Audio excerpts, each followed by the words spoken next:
sakitnya hati ni. Apa kes? Baru awal Ramadan dah shopping untuk raya? Alah, gurau je. Baguslah kalau korang dah buat persiapan untuk raya. Awal tak kalut. Mesti korang shopping online kan? Sebab sekarang ni banyak promo dan sale tau. Tapi hati-hati sebab korang boleh jadi mangsa skamer. Macam-macam boleh jadi.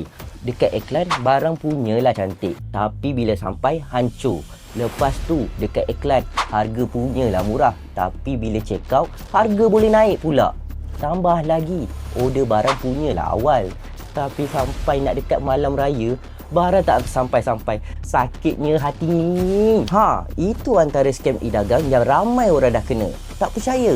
Sebenarnya lebih 136,000 aduan telah diterima oleh KPDN dan 33,400 kes melibatkan penipuan atas talian. Maknanya ramai dah jadi mangsa skamer ni. Sebab tu Menteri KPDN YB Armizan Muhammad Ali cadangkan platform ODR.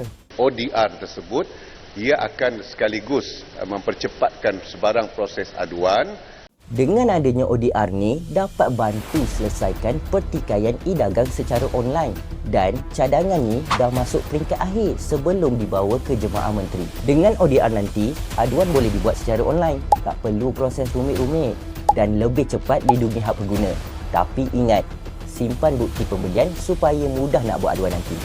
Pembelian online jadi lebih selamat. Apa kes? Kita ulas, kita settle.